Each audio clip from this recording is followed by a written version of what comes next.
हर हर महादेव। सुनसान जंगल में एक लकड़हारे से पानी पीकर प्रसन्न हुआ राजा कहने लगा, हे पानी पिलाने वाले, किसी दिन मेरी राजधानी में अवश्य आना, मैं तुम्हें पुरस्कार दूंगा।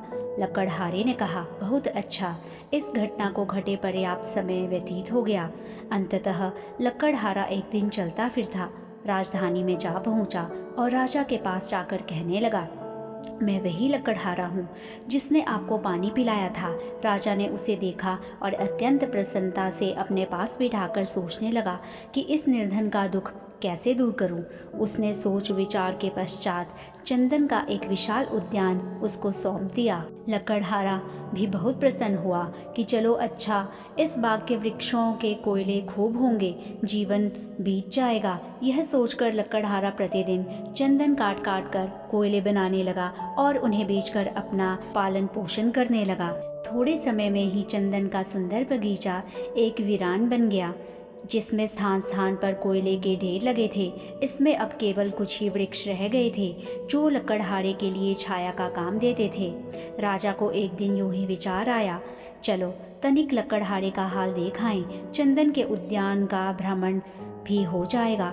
यह सोचकर राजा चंदन के उद्यान की ओर चला। उसने दूर से उद्यान से धुआं उठते देखा।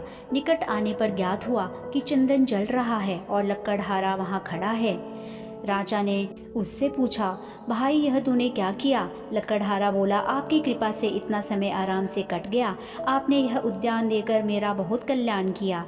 कोयला बना बना कर बेचता रहा हूँ। अब तो कुछ ही पेड़ रह गए हैं। यदि कोई और उद्यान मिल जाए तो बचा हुआ जीवन भी व्यतीत हो जाएगा। राजा मुस्कुराया और कहा, मैं यहाँ खड़ा रहता हूँ, तुम कोयला नहीं प्रत्युत इस लकड़ी को लेकर बाजार में जाओ। लकड़हारे ने 2 गज की लकड़ी उठाई और बाजार में बेचने गया।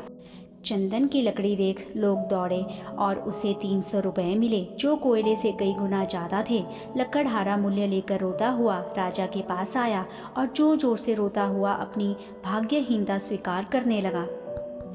इस कथा में चंदन का बाग मनुष्य का शरीर है और सारा एक एक श्वास चंदन के वृक्ष है, पर हम इन चंदन को कोयले में तब्दील कर रहे हैं। लोगों के साथ मन मुटाव अग्नि में हम जीवन रूपी चंदन को जला रहे हैं। जब अंत में श्वास रूपी चंदन के पेड़ कम रह जाएंगे, तब एहसास होगा कि व्यर्थ ही अनमोल चंदन को इन तुच्छ कारणों से हम कोयले में बदल रहे थे। हमारे पास जो भी चंदन के पेड़ बचे हैं, उन्हीं से नए पेड़ बन सकते हैं। आपसी प्रेम, सहायता और विश्वास के द्वारा अभी भी जीवन संवारा जा सकता है।